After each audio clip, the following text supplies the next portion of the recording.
Good morning, ladies and gentlemen. Thank you for joining us for our European Union pre-G20 press conference. Presidents von der Leyen and Costa will deliver introductory statements to set the scene before we open the floor for your questions. As always, please state your name and the media you represent before posing your questions. And with that, we can hand over to the presidents. President von der Leyen, the floor is yours. I think we start with. Typically, we start with. Good morning. I'm very glad to be here in the Johannesburg with the President Ursula von der Leyen to represent the European Union. Africa is a strategic partner in our multipolar world, and for the very first time, we are having a G7 summit on Africa soil. We are living in challenging times. Wars in Africa and Europe, humanitarian tragedies in the Middle East, trade tensions, supply chains being disrupted, and economic coercion on the rise. And against the backdrop of global challenges like climate change, inequality, and poverty, the European Union comes with a simple message to our partners. The European Union is here. We are predictable, reliable, and trustworthy partner. We are here to work with our G20 partners. We are here to work together because nobody cannot tackle global challenges alone. South Africa made this year a success. It has used this opportunity to advance very important priorities: solidarity, equality, and sustainable development, priorities that we share in the European Union. We are taking positive steps to make the international financing architecture more inclusive, efficient, and representative, to ease the debt burden that prevents developing countries from investing in their own future, to improve debt sustainability and of vulnerable countries. Climate change is blind to wealth, but hurts developing countries more. The European Union is here to lead the way in cutting emissions, and so is our willingness to help vulnerable countries react and adapt to these challenges. The European Union is committed to supporting Africa's journey to unlock its full potential, and we are looking forward to engaging with all African Union countries at our summit with them early next week. Finally, on critical minerals, diversifying supply chains and reducing dependencies is a priority for the European Union. Concentrated production increases geopolitical and economic risks. We must build strategic autonomy. This requires us to engage with different parts of the world and with new partnerships while strengthening existing ones. This is what the G20 enables us to do on development, on trade, on climate, on critical minerals, or artificial intelligence.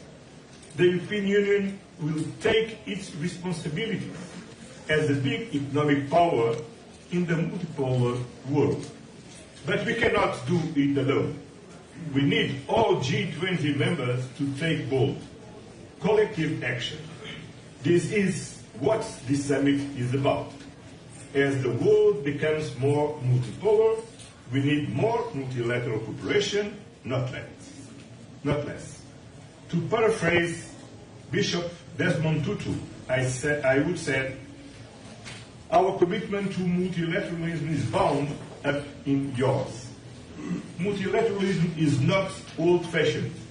multilateralism is not outdated. Multilateralism is our best, maybe our only defense against disruption, violence and chaos. And South Africa puts multilateralism to work. And I would like to commend President Ramaphosa and the South African team. You have done an exceptional work towards reaching an agreed leaders' outcome from this summit. We are looking forward to the discussions ahead. Thank you very much. Yeah. Let me first also say, together with President Costa, that the European Union is very pleased to be here in Johannesburg. The G20 summit is the first on African soil. It is the first since the African Union joined as a permanent member. And this is highlighting Africa's central and vital role on the global stage and the leadership of President Ramaphosa and South Africa. The G20 is a premier global forum to find common solutions for common challenges, such as how to maintain reliable, rules-based trade in a volatile global economy, or how to ensure climate change, fight food and energy resilience, and how to meet the opportunities and risks posed by rapid technological change. These are the topics of the 3 roundtables that will form the core of our discussions in the next 2 days. And allow me to go into further detail on each of those 3. The first is on trade. Europe is doubling down on our core belief that rules-based trade delivers. We will continue to champion partnership, openness, and fair competition. And that is the message we'll bring to the G20 and to the EU-African Union summit, which follows these G20. Our network of free trade agreements is already the biggest in the world. 44 agreements with 76 partners. And we have more on the way. The agreements we have reached with Mercosur, Mexico, and Indonesia further strengthen our network. And we're working non-stop to finalize an agreement with India, but also with Australia, Thailand, the Philippines, Malaysia, and the United Arab Emirates. And just yesterday, we, the European Union and South Africa, concluded a clean trade and investment partnership. We are a partner that plays by the rules. That's important for us. We listen to our partners. And above all, we deliver mutual gains in trade and investment, which in return delivers good jobs. We believe in the mutual gain in trade and investment. We will continue advocating for a strong, reformed and relevant World Trade Organization, including here at the G20. The second roundtable, there the motto is a resilient world.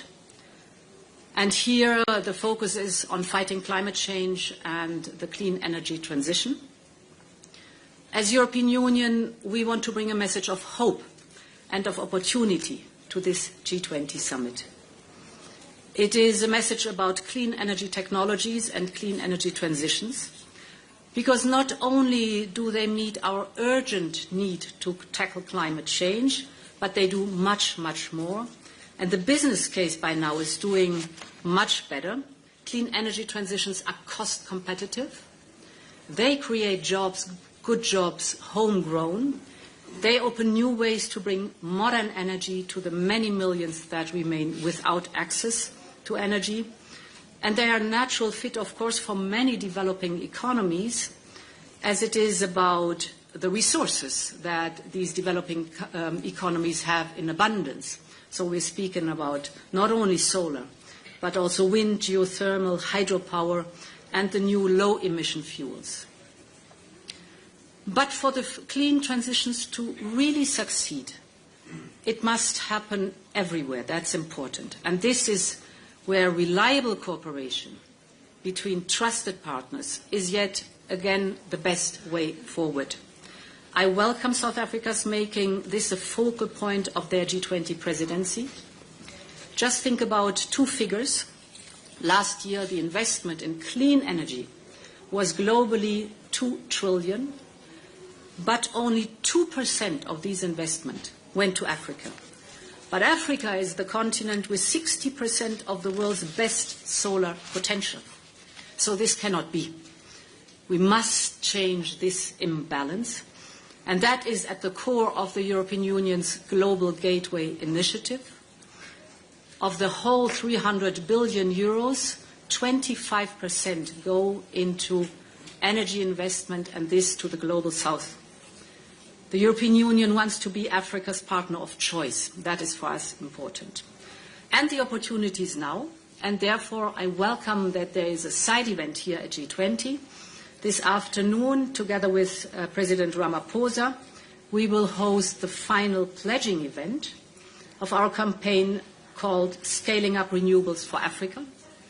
It will be a key moment because we will convene governments and investors and philanthropists to come together and to power Africa's future. I hope to see you there too. My last point is on the third roundtable, a fair and just future. And here we will discuss the new issues like digital governance and how to enter the global economic mainstream with digitalization. And that's why I'm looking forward to our discussions on artificial intelligence. Artificial intelligence, we all know, is a revolution, but we must make it a revolution with citizens at its core. For Europe, innovation and accountability don't pull in opposite directions. On the contrary, they push together. And we are already working hand in hand with G20 partners who share the same vision of AI. It must be a game changer for good. This potential is strong on the African continent, from optimizing the renewable energy grids to predicting natural disasters. You need AI in these topics. And there, the European Union is working with our partners to lay the groundwork here in Africa for artificial intelligence factories. In other words, this is bringing computational power to the many, many startups that are here on the continent so that they can train their models, develop their models, and improve their models. So, to conclude, I'm looking forward to the next 2 days. Thank you. Many thanks to our two presidents. We now open the floor for your questions, starting here at the front with Julia. Good morning. Julia Payne from Reuters. I was wondering if you had any thoughts about the US 28-point plan for peace